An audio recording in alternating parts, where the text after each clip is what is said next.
अंतर्राष्ट्रीय योग दिवस पर विश्व भर के योग प्रेमियों को अनेक अनेक शुभकामनाएं। इस शताब्दी में हम अनुभव कर रहे हैं, योग ने पूरे विश्व को जोड़ दिया है। जैसे योग शरीर, मन, बुद्धि, आत्मा को जोड़ता है, वैसे आज योग विश्व को भी जोड़ रहा है। हर कोई चाहता है तनाव मुक्त जीवन हो,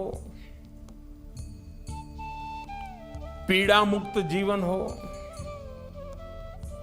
बीमारी से मुक्त जीवन हो, प्रसन्न जीवन हो। इन सबको अगर किसी एक मार्ग से पाया जा सकता है तो वो मार्ग है योग का। एक संपूर्ण जीवन को संतुलित रूप में कैसे जिया जा सकता है,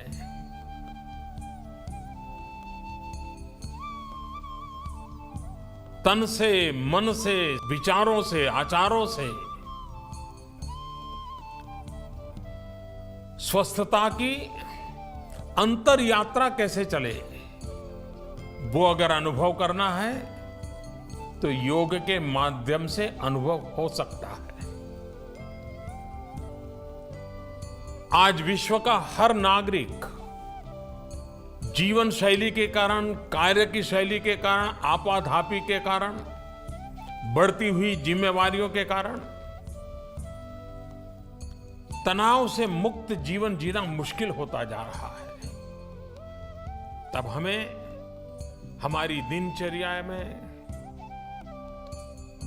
हमारे जीवन में, हमारे कार्यकलाप में उन चीजों को लाना बहुत आवश्यक है जो हमें तनाव भरी अवस्था में भी तनाव से मुक्त रहने का रास्ता दिखाएं, ताकत दें। और वो संभव है योग के नित्य अभ्यास से। मैं सभी योग प्रेमियों से आग्रह करूंगा कि हर वर्ष हम संकल्प करें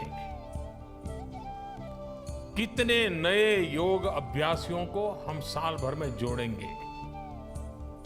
योग को एक आंदोलन बनाने में हम स्वयं क्या भूमिका निभाएंगे। और आप देखिए, दुनिया की सुख शांति में हम योग के द्वारा अहम योगदान दे सकते हैं। मैं आपको निमंत्रित करता हूं, सिर्फ अंतर्राष्ट्रीय योगा दिवस नहीं, लेकिन योग जन चेतना जगाने के लिए, जन मन को स्वस्थ बनाने के लिए एक आंदोलन बने और आप उस आंदोलन के योगी बने। यही मेरी आप सबको बहुत बहुत शुभकामनाएं हैं। योग केवल व्यायाम नहीं है।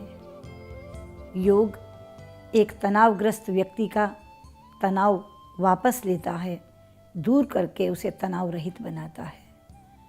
योग अशांत मन को शांत करता है। इसलिए आइए हम सब योग को अपनाएं, अपना मन भी शांत करें और विश्व शांति के मार्ग पर आगे बढ़ें। योग भारत की सांस्कृतिक विरासत है। आज योग पूरे विश्व में फैल रहा है और इसके विस्तार के पीछे अनेक योग गुरुओं का योगदान रहा है। योग के द्वारा पूरे विश्व में लोग आरोग्यवर्धक और रोग निदान का लाभ उठा रहे हैं। विश्व योग दिवस के सफल आयोजन हेतु मेरी शुभकामनाएं।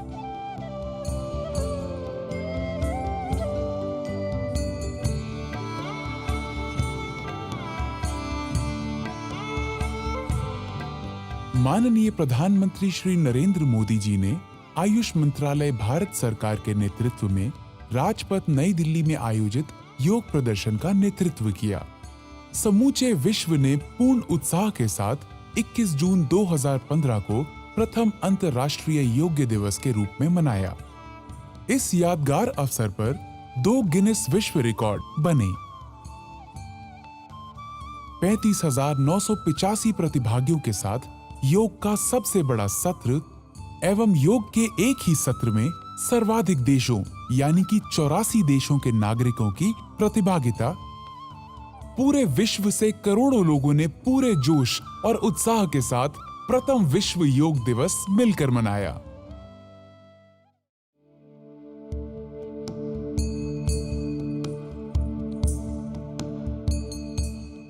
योग आवश्यक रूप से एक आध्यात्मिक अनुशासन है जो विशेषतः परिष्कृत विज्ञान पर आधारित है। यह स्वस्थ जीवन के लिए एक कला और विज्ञान है।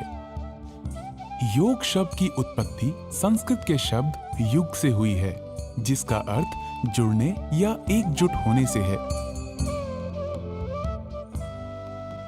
यौगिक लेखों के आधार पर योग का अभ्यास व्यक्तिगत चेतना को सार्वभौमिक चेतना के साथ मिलन करने के लिए अग्रसर करता है।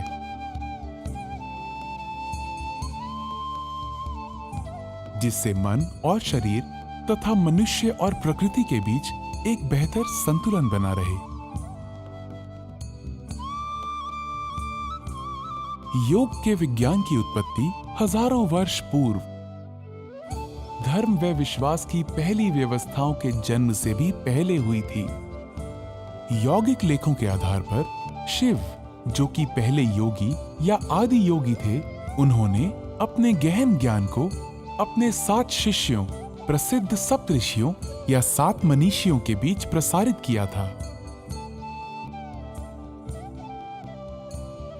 योग को पूर्व वैदिक काल से ही अभ्यास में लिया जाता रहा है, लेकिन महर्षि पतंजलि, जिन्हें आधुनिक योग के पिता के रूप में माना जाता है, वही पहले व्यक्ति थे जिन्होंने उस समय के अभ्यासों को अपने योग सूत्रों के आधार पर सुव्यवस्थित और संहिताबद्ध किया। बाद में अनेक योग गुरुओं ने इस विद्या के संरक्षण और विकास के लिए अपना योगदान दिया और इस आश्चर्यजनक अभ्यास को फैलाया। योग के विभिन्न विद्यालय हैं, जिनमें ज्ञान योग, भक्ति योग, कर्म योग, पातंजला योग, हठ योग, कुंडलिनी योग, ध्यान योग, मंत्र योग, लय योग, जैन योग, बौद्ध योग आदि शामिल हैं। प्रत्येक विद्यालय की अपनी पद्धतियां और अभ्यास हैं जो योग के मुख्य लक्ष्य और उद्देश्यों की ओर मार्गदर्शन करती हैं। कुछ प्रमुख रूप से अभ्यास में लाई जाने वाली योग साधनाएं हैं यम, नियम, आसन, प्राणायाम, प्रत्याहार, धारण, ध्यान, समाधि, बंधा, मुद्रा, शतकर्मास, युक्तहारा, मंत्र जापा तथा युक्त कर्म। योग का अभ्यास करने वाले को योगाभ्यास करते समय यहाँ बताए जा रहे कुछ निर्देशक सिद्धांतों का पालन करना चाहिए। अभ्यास से पूर्व योगाभ्यास शांति और आनंद के वातावरण में शांत शरीर और मस्तिष्क के साथ करना चाहिए। यह खाली पेट या हल्के पेट करना चाहिए।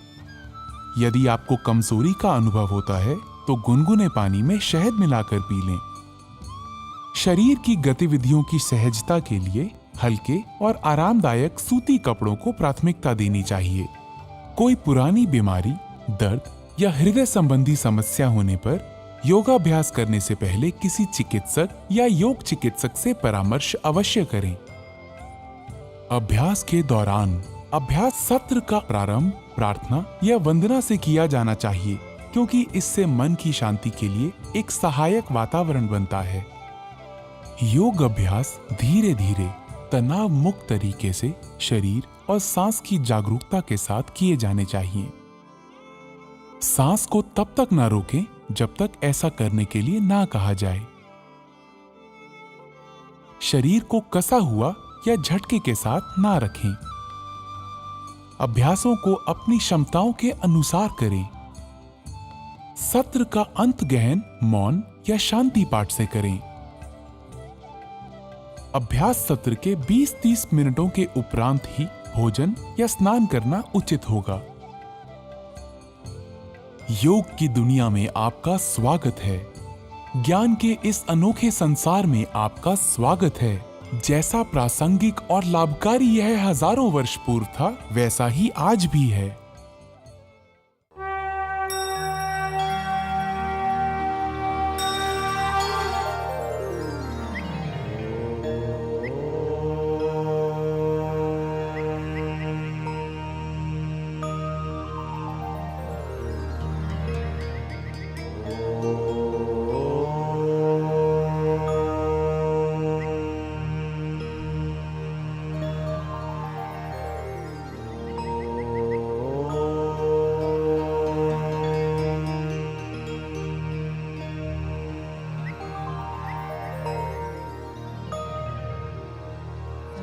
सङ्गच्छध्वं संवदध्वं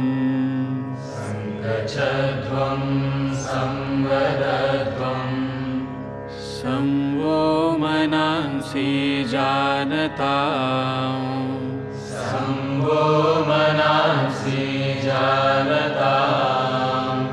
देवा भागं यथा पूर्वे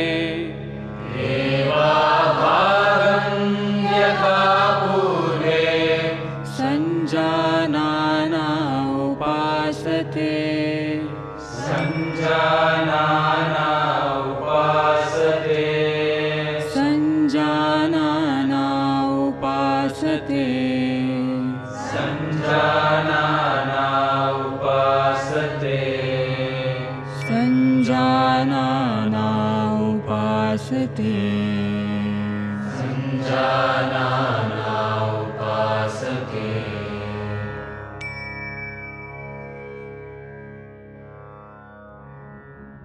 योग की दुनिया में आपका स्वागत है। आइए अब हम योग साधना का अभ्यास चालन क्रियाओं यानी शिथिलता अभ्यासों से करते हैं, जो शरीर में सूक्ष्म रूप से रक्त संचार को बढ़ाते हैं। गर्दन का व्यायाम, गर्दन को आगे और पीछे झुकाना। सचेत मुद्रा में खड़े हों। पैरों को आरामदायक स्थिति में फैलाएं तथा हाथों को कमर पर रखें। सांस छोड़ें तथा सिर को धीरे धीरे आगे की ओर झुकाएं और थोड़ी को छाती से स्पर्श कराने का प्रयास करें। सांस भीतर लें तथा सिर को उतना पीछे ले जाएं जितना आराम से जा सके और सांस भीतर लिए हुए सिर को वापस आगे लाएं। गर्दन को बाहिनी तथा दाहिनी ओर झुकाना। सांस छोड़ें तथा सिर को धीरे धीरे दाहिनी तरफ झुकाएं। कान को कंधे के उतना अधिक निकट ले जाएं जितना संभव हो। सांस भीतर लें तथा सिर को सामान्य स्थिति में लाएं। सांस छोड़ें तथा सिर को बाईं तरफ झुकाएं। सांस भीतर लें तथा सिर को वापस सामान्य स्थिति में लाएं। दाहिनी और बाहिनी ओर घुमाना।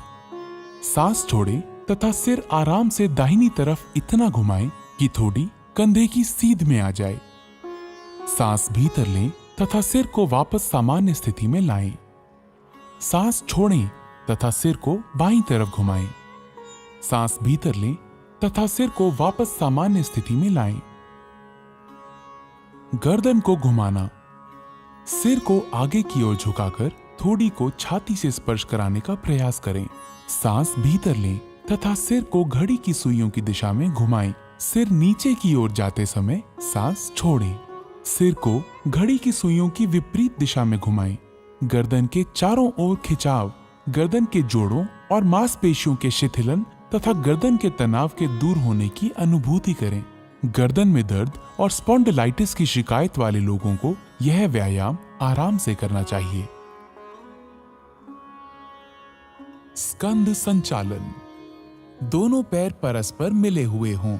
पैर से सिर तक के हिस्से को सीधा रखें। भुजाओं को बगल में रखें। श्वास खींचते हुए बगल से दोनों भुजाओं को अपने सिर से ऊपर उठाएं। हथेलियां ऊर्ध्व दिशा में हों। श्वास छोड़ते हुए दोनों भुजाओं को बगल में वापस ले आएं। जब हाथों को सिर से ऊपर उठाएं तो ध्यान रखें कि वे सिर को स्पर्श ना करें। इसी तरह जब हाथों को नीचे लेकर आएं तो इस बात का ध्यान रखें कि जांघों को वे स्पर्श ना करें। उंगलियों को मिलाते हुए दोनों हथेलियों को पूरी तरह खोलें।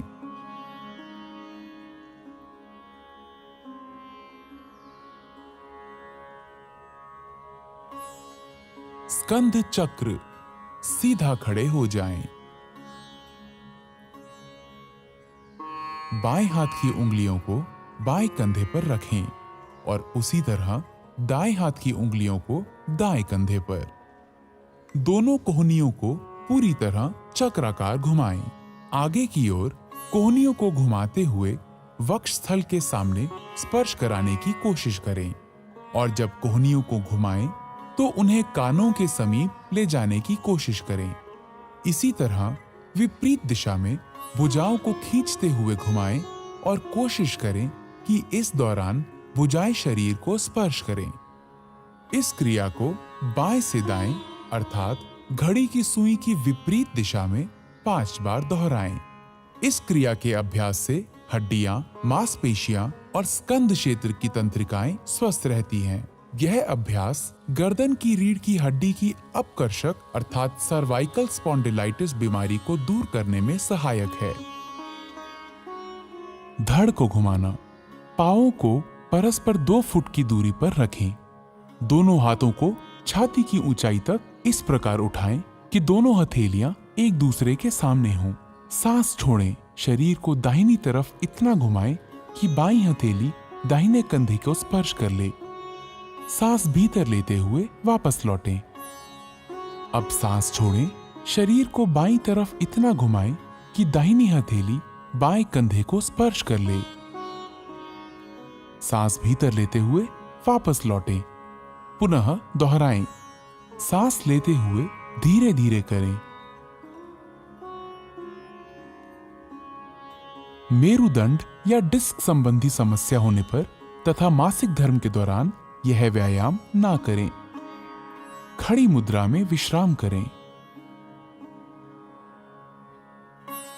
घुटनों को चलाना। सांस भीतर लें। अपनी भुजाओं को कंधों तक उठाएं। सांस छोड़ें। घुटने मोड़ें तथा अपने शरीर को शून्य की मुद्रा में नीचे लाएं। सांस भीतर लें और शरीर को सीधा करें। 2 बार और दोहराएं। इस व्यायाम से घुटने तथा कूल्हे के जोड़ मजबूत होते हैं। अत्यधिक आर्थराइटिस की समस्या होने पर इस व्यायाम को छोड़ दें। हाथों को नीचे लाते समय सांस छोड़ें। आइए अब योगासना की तरफ बढ़ें। ताड़ासन। ताड़ का अर्थ है ताड़ का पेड़। पैरों को परस्पर 2 इंच की दूरी पर रखें। उंगलियों को आपस में जकड़ें तथा कलाइयों को बाहर की तरफ मोड़ें। सांस भीतर लें तथा भुजाओं को ऊपर उठाते हुए कंधों की सीध में ले जाएं। एड़ियों को भूमि से ऊपर उठाएं और अंगूठों पर संतुलित हों। इस स्थिति में 10 से 15 सेकंड तक रहें। ये आसन शरीर में मजबूती लाता है, रीढ़ से जुड़ी तांत्रिकाओं के संकुलन को ठीक करने में सहायता देता है और गलत मुद्राओं को ठीक करता है। सांस छोड़ें। एड़ियों को नीचे लाएं। उंगलियों की जकड़न को खोलें। हाथों को धड़ के समांतर नीचे लाएं और खड़े होने की मुद्रा में वापस आएं। वृक्षासन। वृक्ष का अर्थ है पेड़। दोनों पैरों में 2 इंच की दूरी बनाकर खड़े हो जाएं। आंखों के सामने किसी बिंदु पर ध्यान केंद्रित करें। श्वास को शरीर के बाहर छोड़ते हुए दाएं पैर को मोड़कर उसके पंजे को बाएं पैर की अंदरूनी जांघ पर रखें। अभ्यास करते समय ध्यान रखें कि एड़ी मूलाधार अर्थात पेरिनियम क्षेत्र से मिली होनी चाहिए। गहरी श्वास लेते हुए दोनों हाथों को ऊपर की ओर ले जाएं और हथेलियों को परस्पर मिलाएं। इस स्थिति में 10 से 15 सेकंड्स तक रहें। इस दौरान सामान्य रूप से श्वास प्रश्वास करें। यह आसन तंत्रिका तंत्र की स्नायुओं को बेहतर और शरीर को संतुलित बनाता है। आर्थराइटिस रोग से ग्रसित होने पर इस आसन का अभ्यास ना करें। श्वास छोड़ते हुए हाथों एवं दाएं पैर को मूल अवस्था में वापस लेकर आएं। इस आसन का अभ्यास बाएं पैर से भी करें। बाएं पैर को मोड़कर उसके पंजे को दाएं पैर की अंदरूनी जांघ पर रखें। श्वास खींचते हुए दोनों हाथों को ऊपर की ओर ले जाएं और हथेलियों को परस्पर मिलाएं।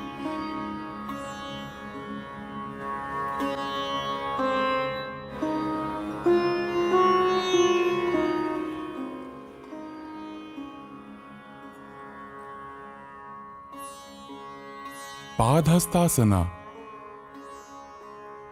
पाद का अर्थ है पैर और हस्त का अर्थ है हाथ। धीरे धीरे सांस भीतर लें और हाथों को ऊपर उठाएं। शरीर को कमर से ऊपर की ओर खींचें। सांस छोड़ें तथा आगे की तरफ तब तक झुकें जब तक पूरी हथेली धरती को स्पर्श करने लगे।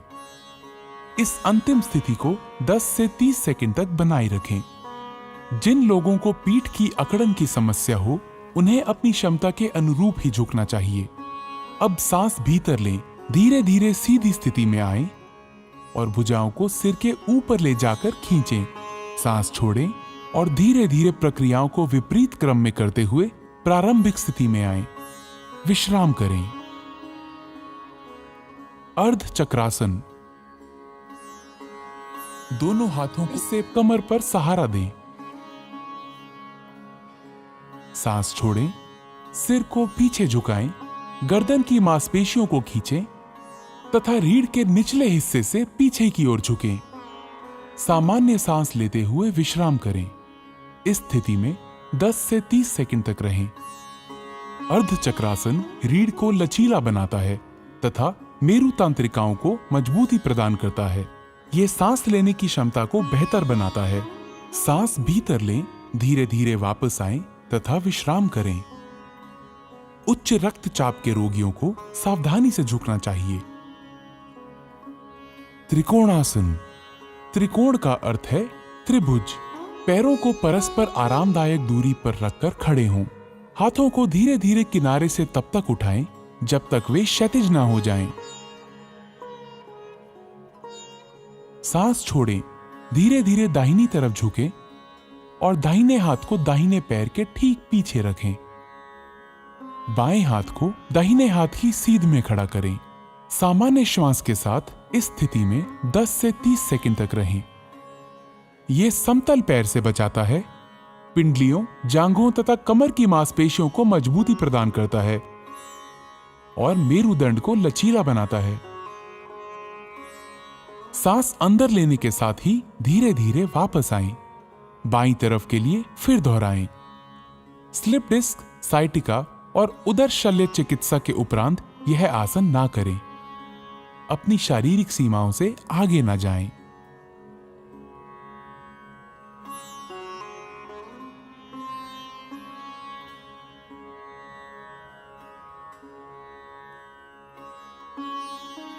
भद्रासन।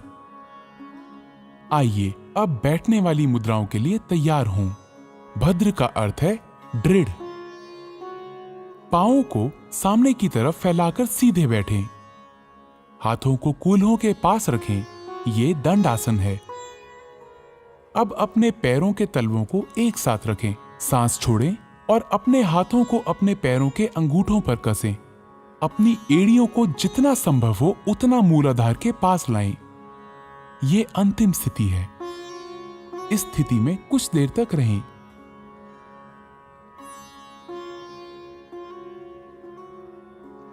भद्रासन शरीर को दृढ़ रखता है और मस्तिष्क को स्थिर करता है। अब अपने पैरों को खींचें और विश्राम की अवस्था में आएं। एक्यूट आर्थराइटिस अथवा साइटिका होने पर यह अभ्यास ना करें। वज्रासन। सर्वप्रथम दंडासन में बैठ जाएं। पैरों को मोड़ते हुए एड़ियों पर बैठ जाएं। जांघों को सटा कर रखें एवं अंगूठे एक दूसरे से सटे हुए हों। हाथों को घुटनों पर रखें। सिर से पांव तक शरीर को सीधा रखें। इस आसन को वज्र आसन कहते हैं।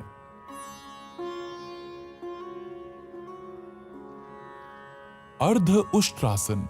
सर्वप्रथम वज्रासन में बैठ जाएं। घुटनों के बल खड़े हो जाएं। हाथों को कमर पर इस प्रकार रखें कि अंगुलियां जमीन की ओर हों। कोहनियों एवं कंधों को समानांतर रखें। अब सिर को पीछे की तरफ झुकाते हुए ग्रीवा की मांसपेशियों को खींचें। श्वास को अंदर खींचते हुए धड़ को जितना संभव हो सके उतना झुकाएं। श्वास बाहर छोड़ते हुए इस स्थिति में शिथिल हो जाएं। सामान्य रूप से श्वास प्रश्वास करते हुए इस स्थिति में 10 से 30 सेकंड तक रुकें। इस योगाभ्यास से पीठ और गर्दन की मांसपेशियां मजबूत होती हैं। कब्ज एवं पीठ दर्द से मुक्ति मिलती है। श्वास खींचते हुए वापस वज्रासन में बैठ जाएं। शिथिल हो जाएं। उष्ट्रासन। वज्रासन में बैठ जाएं। घुटनों को जमीन पर टिकाते हुए अपने दोनों पैरों की जांघ और पंजों को आपस में मिला लीजिए। घुटनों और पंजों के बीच कुछ इंचों की दूरी रखते हुए घुटनों के बल खड़े हो जाएं। श्वास खींचते हुए धीरे से पीछे की ओर झुकें। धीरे धीरे दाहिने हाथ से दाहिनी एड़ी और बाएं हाथ से बाईं एड़ी को पकड़ने का प्रयास करें। इस बात का ध्यान रखें कि पीछे झुकते समय गर्दन को झटका ना लगे। उष्ट्रासन दृष्टिकोण में अत्यंत लाभदायक है। यह पीठ एवं गर्दन के दर्द से आराम दिलाता है। यह उदर एवं नितंब की वसा को कम करने में सहायक है। उच्च रक्तचाप, हृदय रोगी व हर्निया के मरीजों को यह आसन नहीं करना चाहिए। श्वास खींचते हुए पुनः वज्रासन में बैठ जाएं। शिथिल अवस्था में आ जाएं। शशांकासन। शशांक का अर्थ है शशक या खरगोश। दोनों घुटनों को दूर फैलाएं जबकि अंगूठों को परस्पर स्पर्श करने दें। हथेलियों को घुटनों के बीच रखें। सांस छोड़ें और उन्हें धीरे धीरे पूरी लंबाई में खींचें। आगे झुकें और थोड़ी को भूमि पर रखें। भुजाओं को समांतर रखें। सामने देखें और मुद्रा को बनाए रखें। यह तनाव और गुस्से को कम करने में सहायक है। सांस भीतर खींचें और उठें। सांस छोड़ें और वज्रासन में वापस आएं। अपने पैरों को वापस विश्रामासन में लाएं। ऑस्टियोआर्थराइटिस के रोगियों को यह सावधानी के साथ करना चाहिए।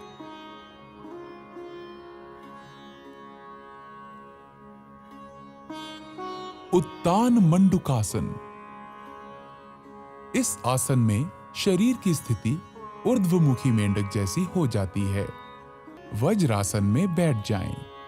अंगूठों को सटाते हुए दोनों घुटनों को अधिक से अधिक फैलाएं।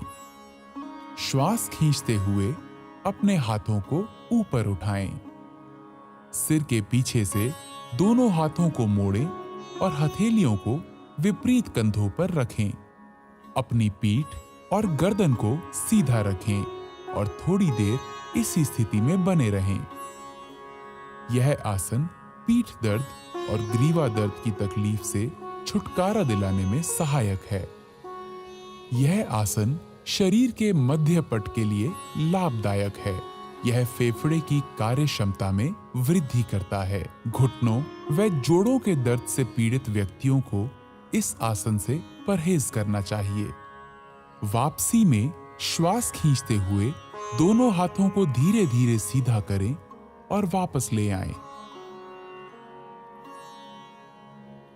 अपने घुटनों को मिलाकर पूर्ववत स्थिति में ले आएं।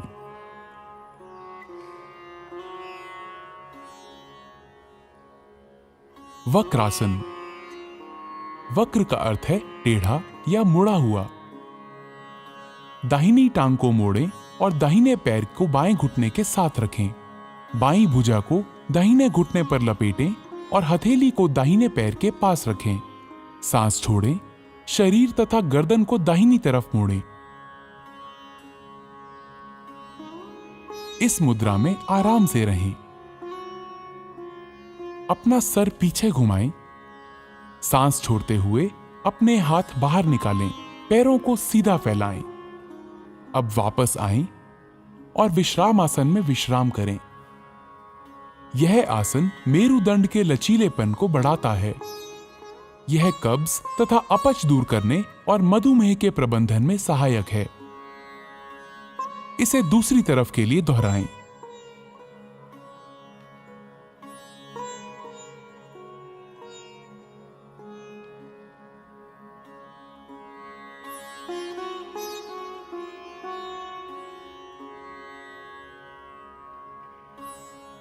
अपना सिर पीछे घुमाएं। सांस छोड़ते हुए अपने हाथ बाहर निकालें, पैरों को सीधा फैलाएं। अब वापस आएं और विश्राम आसन में विश्राम करें।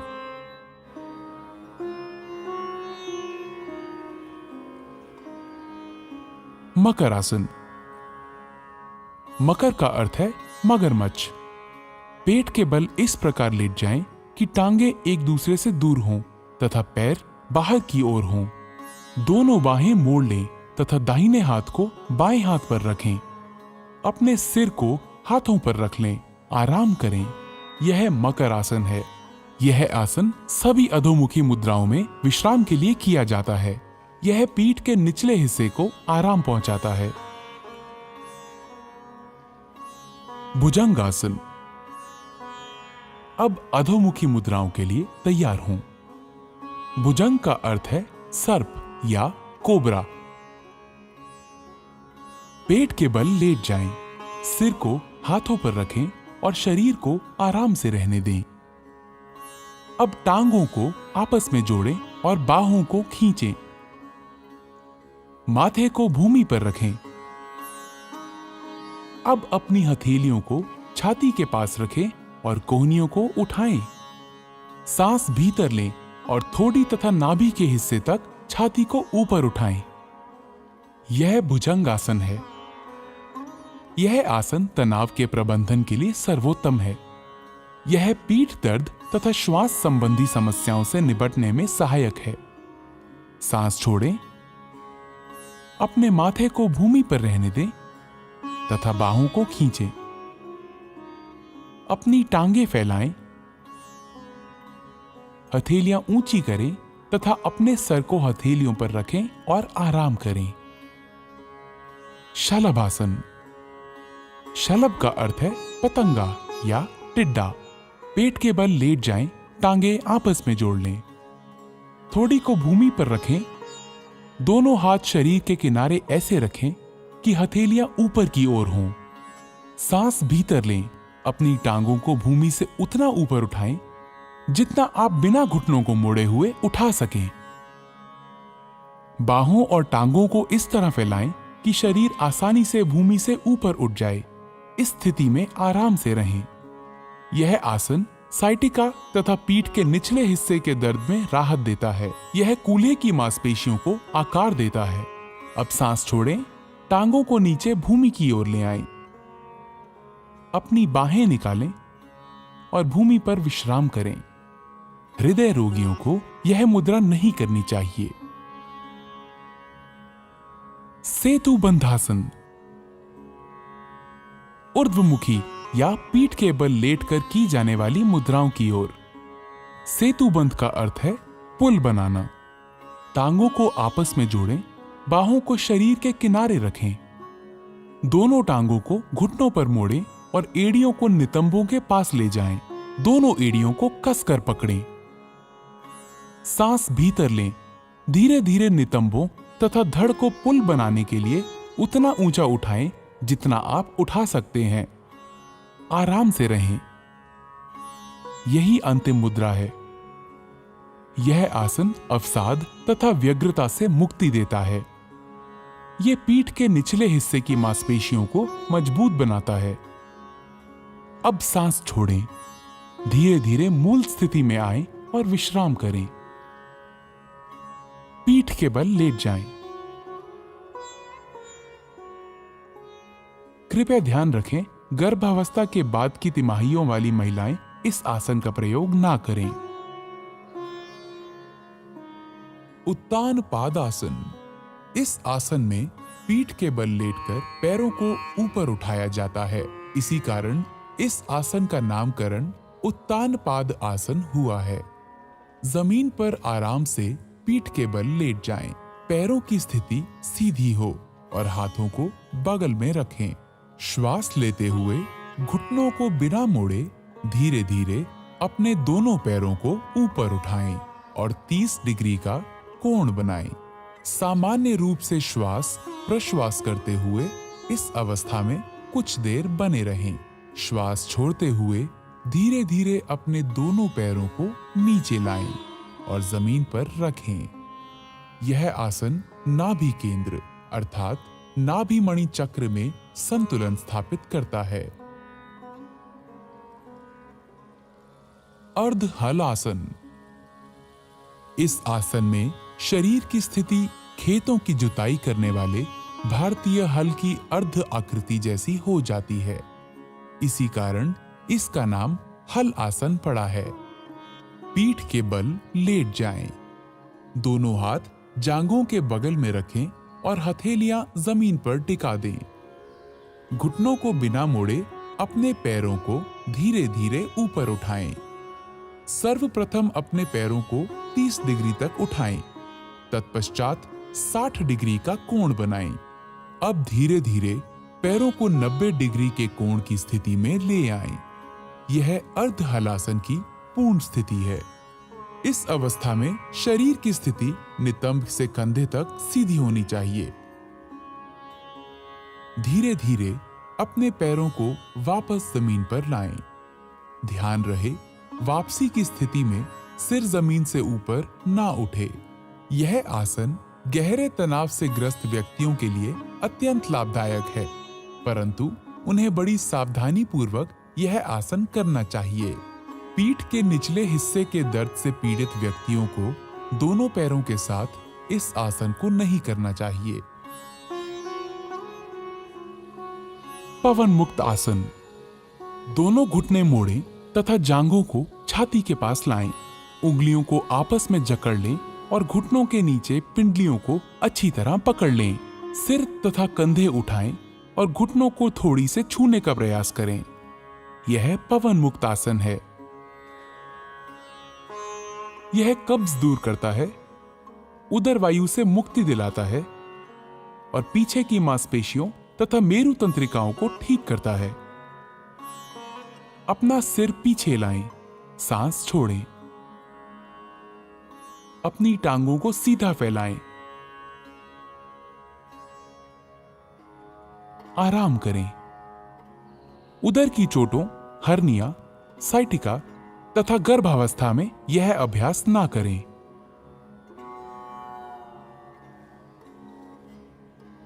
शवासन। शव का अर्थ है मृत शरीर। यह आसन संपूर्ण विश्राम के लिए किया जाता है। अपनी भुजाओं और टांगों को फैलाकर आराम से पीठ के बल लेट जाएं। हथेलियां ऊपर की ओर हों। आंखें बंद कर लें। पूरे शरीर को जागृत भाव से विश्राम दें। प्राकृतिक श्वास से परिचित हों।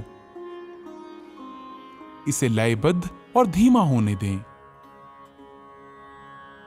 ताजगीपूर्ण और निश्चिंतता की अनुभूति होने तक इस अवस्था में रहें।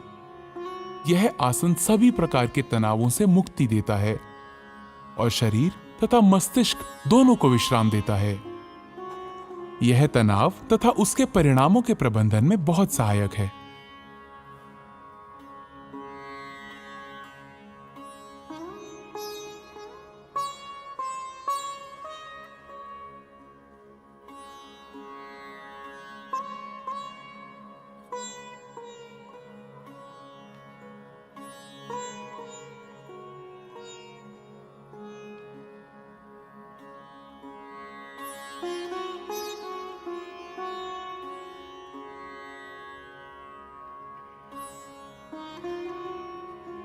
कपालभाति। यह मस्तिष्क के अग्रभाग के श्वसन केंद्रों को उत्तेजित करता है। ध्यान की किसी भी मुद्रा में बैठ जाएं, आंखें बंद करें और पूरे शरीर को विश्राम दें। गहरी सांस भीतर लें, सीना फुलाएं। सांस को उदर की मांसपेशियों के बलशाली संकुचन से बाहर निकालें। शांत रूप से सांस भीतर लेना और सक्रिय रूप से बाहर निकालना जारी रखें।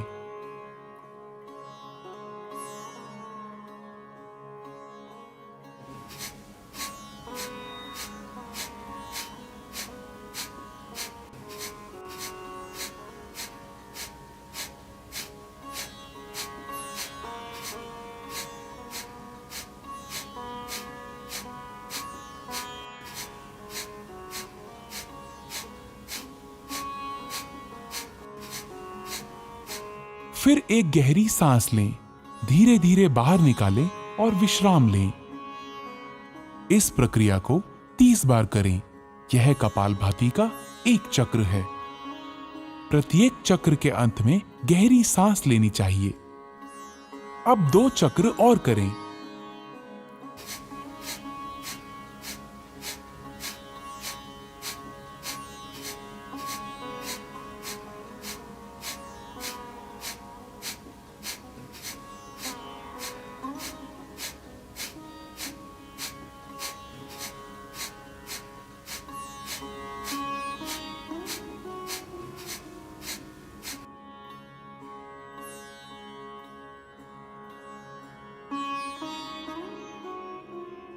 कपालभाति सामने की वायु नलिकाओं को स्वच्छ करता है। इससे कफ संबंधी समस्याओं के निदान में सहायता मिलती है। यह ठंड, राइनाइटिस, साइनोसाइटिस, अस्थमा तथा श्वास संबंधी रोगों के उपचार में सहायक है।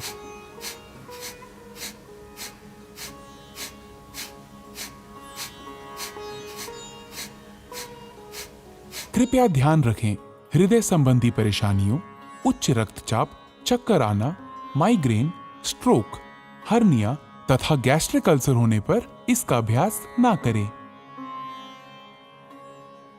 प्राणायाम, नाड़ी शोधन या अनुलोम विलोम प्राणायाम। क्रमशः बाएं तथा दाएं नासिका छिद्रों से सांस लेना है। ध्यान की मुद्रा में बैठ जाएं। मेरुदंड सीधा रखें, सिर ऊंचा तथा आंखें बंद हों। शरीर को कुछ गहरी सांसें लेकर आराम की स्थिति में लाएं। बाईं हथेली को बाएं घुटने पर ज्ञान मुद्रा में रखें। दायां हाथ नासाग्र मुद्रा में होना चाहिए। दाएं अंगूठे को दाहिने नासिका छिद्र पर रखें। बाएं नासिका छिद्र से श्वास अंदर लें, फिर इसे बंद कर लें। दाहिने नासिका छिद्र से श्वास बाहर निकालें। अगली बार दाहिने नासिका छिद्र से सांस भीतर लें। दाहिना नासिका छिद्र बंद करें और बाएं नासिका छिद्र से श्वास बाहर निकालें। यह नाड़ी शोधन या अनुलोम विलोम प्राणायाम का एक चक्र है। 5 चक्र और पूरे करें।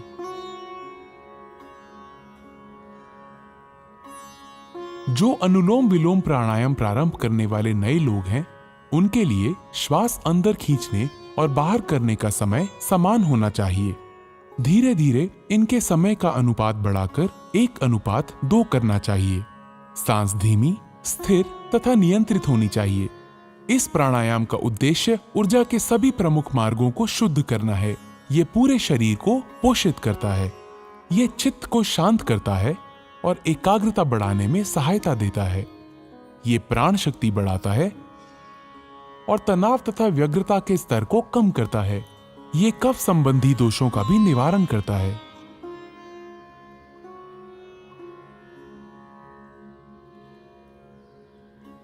शीतली प्राणायाम। शीत का अर्थ है ठंडा। यह प्राणायाम साधक के चित्त को शांत करता है और मन की व्याग्रता को दूर करता है। शीतली प्राणायाम अपने नाम के अनुरूप शरीर और मन को शांति प्रदान करता है। पद्मासन अथवा किसी भी आरामदायक आसन में बैठ जाएं। अंजलि मुद्रा अथवा ज्ञान मुद्रा की अवस्था में अपने हाथों को घुटनों पर रख लें। जीभ को किनारों से मोड़कर ट्यूब की आकृति जैसा बना लें।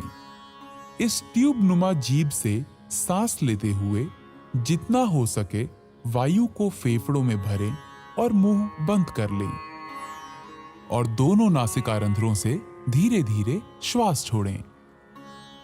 शीतली प्राणायाम रक्त को शुद्ध करता है। यह शरीर में शीतलता प्रदान करता है। उच्च रक्तचाप वाले व्यक्तियों के लिए यह विशेष लाभप्रद है। यह भूख और प्यास का शमन करता है। कफ और पित्त के कारण होने वाली अपच और अन्य व्याधियों को दूर करता है। यह त्वचा और नेत्र के लिए लाभदायक है। ठंड, कफ अथवा तुंडी का शोथ अर्थात टॉन्सिलाइटिस के मरीजों को यह प्राणायाम नहीं करना चाहिए।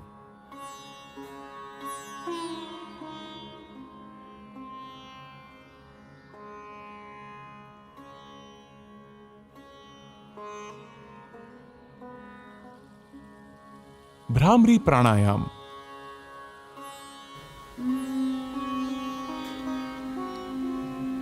भ्रमर भौरे को कहते हैं। इस प्राणायाम में श्वास छोड़ने के समय जो ध्वनि निकलती है वो भौरे के भुन भुन से मिलती जुलती लगती है।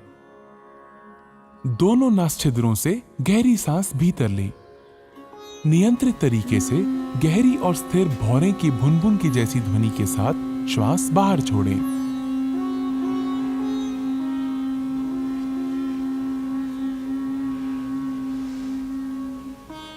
यह भ्रामरी प्राणायाम का एक चक्र है। 2 बार और दोहराएं।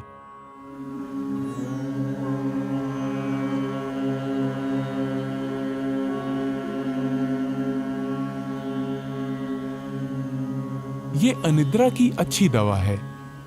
इसे तनाव संबंधी विकारों को दूर करने में बहुत कारगर पाया गया है।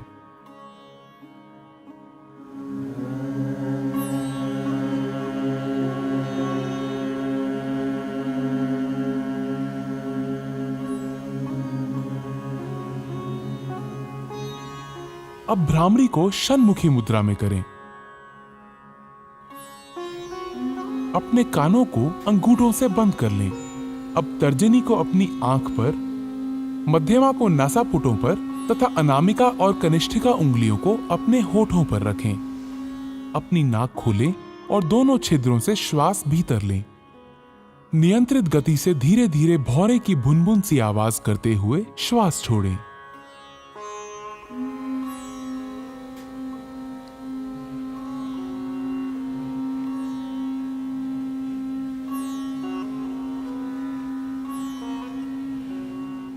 यह एकाग्रता और ध्यान के प्रारंभ के लिए तैयारी करने का प्राणायाम है। ध्यान। आइए अब ध्यान के लिए तैयार हों। ध्यान एक निरंतर चिंतन की प्रक्रिया है।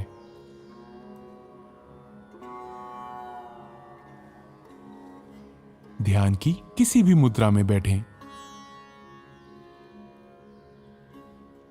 अपने मेरुदंड को आरामदायक स्थिति में सीधा रखें। ज्ञान मुद्रा ग्रहण करें। अपनी हथेलियों को जांघों पर ऊपर की तरफ को रखें। भुजाएं और कंधे ढीले और आराम की स्थिति में होने चाहिए। अपनी आंखें बंद कर लें और चेहरे को हल्का सा ऊपर उठाकर बैठ जाएं। आपको एकाग्र होने की आवश्यकता नहीं है, वरन केवल अपनी दोनों भौहों के बीच हल्का ध्यान दें और अपनी सांसों के प्रति जागरूक हों। ध्यान मस्तिष्क को शांत और आनंदमय रखता है। ये एकाग्रता, स्मृति, विचारों की स्पष्टता तथा इच्छा शक्ति को बढ़ाता है। ये पूरे शरीर और मस्तिष्क को सही तरह से आराम देकर उसे पुनः चैतन्य कर देता है। ये सकारात्मक भाव जगाने में सहायक है। ध्यान हमें आत्मानुभूति की दिशा में आगे बढ़ाता है। ध्यान की स्थिति में बने रहें।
मैं स्वयं को एक स्वस्थ, शांति प्रिय, आनंदपूर्ण एवं प्रेमपूर्ण मानव बनाने का संकल्प लेता हूँ।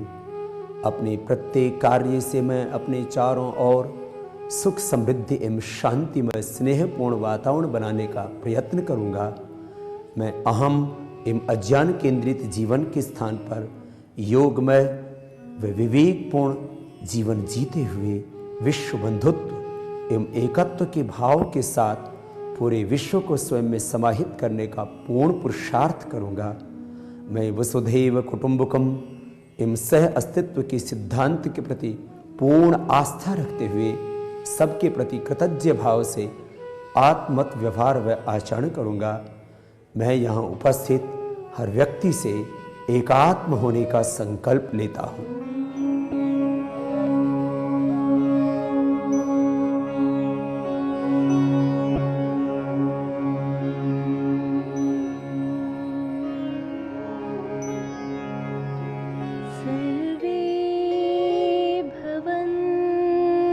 सुखिनः सर्वे सन्तु निरामयाः सर्वे भद्राणि पश्यन्तु मा कश्चित् दुःखभाग् भवेत् मा कश्चित् दुःखभाग् भवेत्। ॐ